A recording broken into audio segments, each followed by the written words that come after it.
Well, he started out an online dunking sensation and turned into a college basketball superstar. Of course, I'm talking about Duke's Zion Williamson. And as I mentioned, I found some friends. I have the Spartan cheerleaders with me. They gave me permission to do something no one else gets to do. Guys, we're ringing the bell!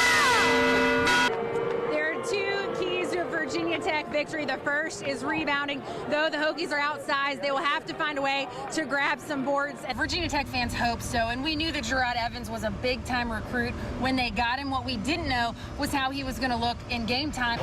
It is, and it is a good day to be a basketball fan in Virginia. We anticipated Virginia Tech and Virginia making the NCAA tournament, but Liberty won the Atlantic Sun Championship to get a bid to the big dance. Yeah, Eric, last year Notre Dame lost at Miami and at Stanford, and it really derailed their season. They're hoping to not fall victim to the venue that is Lane Stadium. The pep rallies just wrapped up. Oklahoma State went first, then Virginia Tech, and as you can tell, Hokie fans are out in full force.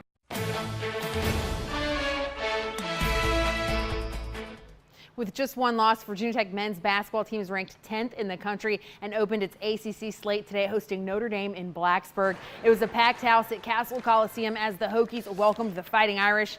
They were on a roll early in this one. Ahmed Hill pops a corner three-pointer off the inbounds pass. Later on the break, it's Nikhil Alexander-Walker finishing strong at the rim. He had 17 points. Tech up by 13. Fans are pumped, but not Coach Bray, but the Irish closed the gap before halftime. Nate Lazuski with the baseline floater. Just a 2-point game at the break. Second half, TJ Gibbs will do the same and gets a friendly bounce for the deuce. But Virginia Tech went on a late 11-0 run. Ty Outlaw drains a triple, and Kerry Blackshear Jr. adds the exclamation point with the dunk. He led all scorers with 21 points as the Hokies moved to 12-1 with the 81-66 win. The 10th-ranked Hokies got the new 10 Sports. As if Virginia Tech's defense needed another hit, they lost defensive tackle Ricky Walker in the second half of the Military Bowl due to a hamstring injury. Tech gave up 462 yards of total offense as the Bearcats edged the Hokies 35-31. I hope the group that we have with a purpose.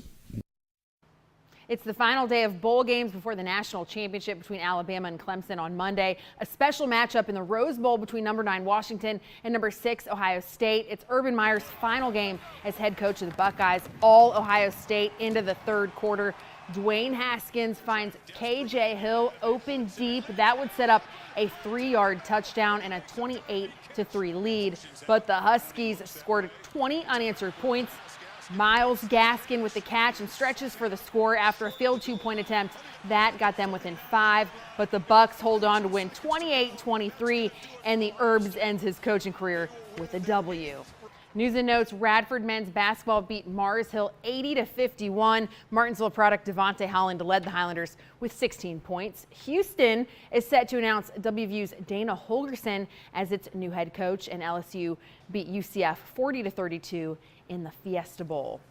For your light of the night, before the Texans-Georgia met in the Sugar Bowl, there was an arranged meeting between the mascots. The Longhorn Bevo breaks out of his pen and charges the Bulldog Ugga. And look at Ugga. Nope, not dealing with this guy. I am out. I'm Team Ugga. I don't even like either team, but I'm totally Team Bulldog in that one. That's scary. Well, I was just thinking, I'm thinking mascots, people dressed up as mascots, meeting somewhere on the football field, but not this huge steer. Yeah, the Sugar Bowl has 2 live ones. It's like big horns. And who planned that? It's like, let's put these 2 animals next to each other in a hostile environment. Let's see how this plays out. Right. Oh my. I know.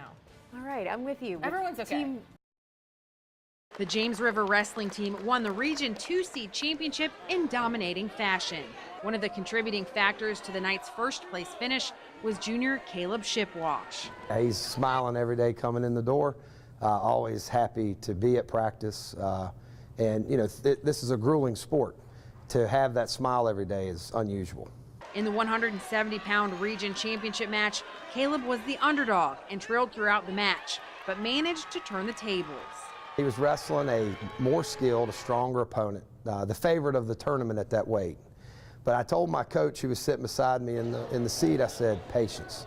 I knew he could do it, but then there was this little my doubt, oh my gosh, the guy's got him. And sure enough, he surprised us like he always does. Comes up with some last-minute surprise, and he did it. Caleb won the region championship with a pin, with 1 second left on the clock. I was shocked. I didn't think I was going to win regions. I was just focused on just making the states. The victory is a great feat for any athlete, but Caleb isn't just any athlete. Caleb has autism, and developing into a state contending wrestler was more difficult for him than others. You know, he'll pick up and master 2 or 3 moves. The other kids will pick up 10 or 12 moves, but those 2 or 3 moves that he masters is kind of unstoppable at times. Caleb also experienced bullying at a young age, but through sports has found a support system. Years ago, elementary school, it just didn't seem like Caleb fit in, you know. He was different, and people knew that, and they kind of just ignored him some. But with the football team, wrestling, soccer, you know, it's a family, especially the wrestling. Caleb received his championship medal and stood tall as an inspiration for not only students with disabilities, but for any underdog who dreams of one day being on top. It was a big accomplishment, and I didn't think I was going to get it, but I did. If you haven't heard of disc golf yet, you will. It's a sport growing in popularity. The terminology is similar to golf, but the game is much different. Basically, the sport started with 2 small courses around here and a handful of people who knew what it was. Basically, in the past 5 years, it's taken off. In an attempt to grasp the concept of the sport everyone's talking about, I met with Roanoke Disc Golf Vice President Andrew Joseph, who showed me the ropes. You're driving, which are long distance throws, where you're basically coming across your body, pulling, spinning, rotating, and releasing the disc out. Once he told me the basics, it was time to put my new knowledge to use and play the first hole. It wasn't pretty, by any means. That was bad. I'm already sweating. It was bad. After multiple attempts, I finally got the hang of it. Kind of. And it was time for some competition. Now that I've had formal instruction, it's time to put my skills to the test. And to do so, I'm taking on our intern, Josh, who's also inexperienced, but not as much.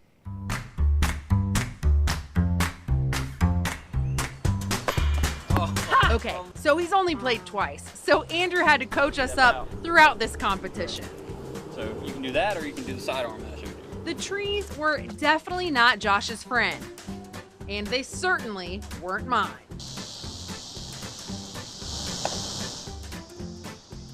After our embarrassing outing, we decided to leave it to the professionals. Oh wow, that was fun. Oh my gosh. Members of Roanoke Disc Golf made it look very easy, but as I quickly learned, it's not. Okay, so at the end of our first round of disc golf, I'm at a whopping 9 over. And what'd you finish at? Finished at 5 over. 5 over and 9 over, and we only played 2 holes. Congratulations, intern Josh. You win.